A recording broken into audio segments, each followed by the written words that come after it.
शोएब जमी साहब, एक बात बताइए, आप कह रहे हैं कि ये मुसलमानों के खिलाफ है, मामला कोर्ट तक भी पहुंच चुका है, लेकिन फिर वो कौन लोग हैं जो इसके समर्थन में आ रहे हैं? मैं कुछ बयान आपको सुनाना चाहता हूं। वो कौन लोग हैं जो इसका समर्थन कर रहे हैं?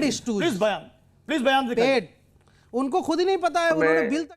भारत के तमाम शहरियों को मुबारकबाद पेश करता हूं और फिर मैं आम मुसलमानों को यकीन दिलाना चाहता हूं कि वक्फ संशोधन बिल से किसी को कोई खतरा नहीं है। हमारी तमाम मस्जिदें, मदरसे, खानकाहें, ईदगाहें, कब्रिस्तान, इन तमाम मजहबी मकामात को किसी तरीके से कोई खतरा लाहिक नहीं है। सरकार पार्लियामेंट में खड़े होकर अधिकारी तौर पर बयान दे रही है भारत सरकार कि ये किसी के खिलाफ नहीं है, कोई आपकी मस्जिद, दरगाहें नहीं छीनी जाएंगी, इमाम बाड़े नहीं छीने जाएंगे, तो हमें उस ऑथेंटिक बयान को, आधिकारिक बयान को मानना चाहिए। और जो जज्बात भड़काने की कोशिश की जा रही है, ये गलत है सरासर। ये लोग तो स्वागत कर रहे हैं। देखिए, पहली बात तो ये जो दूसरे महाशय थे, जो अजमेर दरगाह के खादिम खुद को कहते हैं, ये वहाँ पे एक सरकार द्वारा अपॉइंटेड एक दीवान, जिनको सरकारी तनख्वाह मिलती है, उनके बेटे हैं और हर साल सरकार 1.5 करोड़ रुपये इनको देती है। जिस जगह से तनख्वाह आ रही है वो सरकार की तरफ से, क्या आपको लगता है कि वो उसका समर्थन करेंगे या मतलब उसके विरोध में जाएंगे? तो मतलब इनको वक्फ और इस्लाम के बारे में कुछ नहीं पता। देखिए, मैं ये नहीं कहता हूँ, अभी आपने बरेलवी साहब को क्या कहेंगे? इन्हीं उनको कौन तनख्वाह देता है? अरे आप छोड़िए, वो खुद यहाँ से वक्त बरेलवी साहब के बारे में बोलिए ना। उनके बहुत सारे आप बयानात पहले भी देखेंगे, उन्होंने सलमान खान के ऊपर उल्टे पुल्टे यहाँ से, और उसके बाद एक हवा देते हैं और अब यहाँ से उसके समर्थन में आ गए। देखिए, क्रेडिबिलिटी क्या होती है समाज, देखिए मैं आपको बताऊँ, समाज की क्रेडिबिलिटी जिसके पास है, समाज जिसको एक्सेप्ट कर रहा है, all India Muslim personal law board का जो ऑरा है ना मुस्लिम समाज के अंदर, वो बहुत बड़ा है। चाहे मजलिस MIM आज दिल्ली के अंदर सिर्फ 2 सीटों पर 75,000 वोट लाई है, सिर्फ 2 सीटों पर। पहली बार हम विधानसभा चुनाव लड़ रहे, तो सिर्फ पूरे देश के अंदर किस तरीके से एक जनमानस का समर्थन होता है मजलिस को, या फिर आपने, ये एक एक्सेप्टेबिलिटी है। आप एक्सेप्टेबिलिटी को दरकिनार करके कह रहे हैं कि नहीं भाई 2 आदमी ने कर दिया। जिन लोगों ने कह दिया, अगर आप उनका यहाँ से कोई मुस्लिम समाज के अंदर कोई कार्यक्रम करवा के दिखा दे तो मैं मान लूंगा। आप तो कह रहे हैं कि एक तो सरकार की तरफ से तनख्वाह मिलती है, तो साहब आप उनके बारे में कहना क्या? बरेलवी साहब के साथ आप कुछ कहना नहीं चाह रहे हैं? वजाहत कासमी जी हमारे साथ हैं। वजाहत कासमी जी ये कह रहे हैं कि जो लोग इसका स्वागत कर रहे हैं, दरअसल में उनको इल्म नहीं है वक्त के बारे में। नहीं, इनको क्या इल्म है वक्त के बारे में?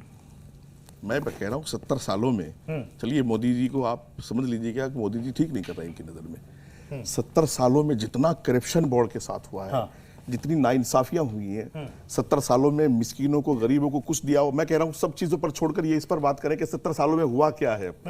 ये अपनी मुस्बत बात, पॉजिटिव बात पहुंचाएं कि हमने 70 सालों में ये किया था और ये रुक जाएगा। आप कहते हैं कि वक्फ बोर्ड के नाम पर लूट खसोट बिल्कुल चल रहा था। ये कहेंगे कि वक्फ बोर्ड के नाम पर सब कुछ बहुत बढ़िया चल रहा था, माशाल्लाह चल रहा था। मैं कह रहा हूँ ये बताएं कि 70 साल में ये अच्छा हो रहा था और ये मोदी जी ने रोक दिया, तो हम विरोध करते हैं, हम इनके साथ खड़े हो जाएंगे। देखिए, 1955, 1995, 2013 इन दौरों में कई बार संशोधन वक्फ कानून के तहत हुए और कई बार संशोधन के दौरान बीजेपी विरोध में रही, कई बार सपोर्ट में रही, कई बार जनता भी विरोध में रही, फिर सपोर्ट में भी आई। कई संशोधन हुए। ऐसा नहीं है कि दूसरी राज्य सरकारों ने संशोधन नहीं किए, इवन कि राज्य वक्फ एक्ट में भी यहाँ से चेंजेस हुए हैं। लेकिन ये विरोध इस पार्टिकुलर टेन्योर में अभी क्यों हो रहा है, उसके मूल 2 कारण। एक बहुत बड़ा क्लॉज है वक्फ के अंदर, वक्फ बाय यूजर। जो वक्फ बाय यूजर है ना, इसको डाइल्यूट करने का मकसद है कि जो टाइम इमेमोरियल से जो इबादत गाहें, जो आम मुसलमान, गरीब पासमानदा हो या कोई भी हो, जैसे कब्रिस्तान हो गया, 17% लगभग वक्फ की प्रॉपर्टी उसमें, दरगाहें हो गई, मस्जिदें हो गई, उनको आपने एक पेंडोरा बॉक्स खोल दिया कि कोई भी इस पे एक संदिग्ध की रिपोर्ट डाल करके उसको विवादास्पद बनाया जा सकता है। और इसमें कई संगठन, मसलन संभल में किसी ने अगर कोशिश की, जैसे आपको पता है अजमेर दरगाह के अभी दीवान साहब कह रहे थे, ये मैं नहीं मानता, अभी अजमेर के अंदर क्या हुआ, एक संगठन पहुंच गया, उसने कहा कि भाई ये हमारी मंदिर है, अब यहाँ हंगामा करना शुरू। ऐसी जगह जगह कई इस वक्फ बाय लेकिन यूजर को नहीं, डाइल्यूट करने के नहीं मैं अपनी बात कंप्लीट कर दूं। प्रत्युष मेरी बात का जवाब तो नहीं दिया। वक्फ ये तो बाय मेरी बात यूजर का को जवाब डाइल्यूट नहीं है। करने का मतलब ये है वो पेंडोरा बॉक्स खोल रहे हैं। वक्फ बाय यूजर को वक्फ बाय यूजर को इसे खत्म कर दिया गया। वक्फ बाय यूजर को ये ये नीयत और मकसद की बात कर रहे हैं। हाँ, वक्फ बाय यूजर को ये लोग जेपीसी के चेयरमैन से मिले, खुद जमयत के लोग मिले और उस पर पूरी चर्चा हुई है। और वक्फ बाय यूजर के लिए अमित शाह ने पार्लियामेंट में क्या कहा वो आइए सामने। और बिल मैं तो पीडीएफ लेके आया हूँ, बिल की कॉपी लेके आया अब हूँ। ये बताइए कि वक्फ का मकसद जो है गरीब मजलूमों के लिए सहायता के लिए, उनके कल्याण के लिए है। क्या ये सब कुछ बेहतर चल रहा था? और अगर बेहतर चल रहा था तो क्या ये उसके खिलाफ जा रहा है? कई लोग तो स्वागत में खड़े हैं, कह रहे हैं अब जाकर हक मिलेगा गरीब मजलूमों को। देखिए, हकीकत में वक्फ था उन गरीब मुसलमानों के लिए, पिछड़े हुए वर्ग के लिए, जो कि अपनी खुद की सहायता नहीं कर सकते थे।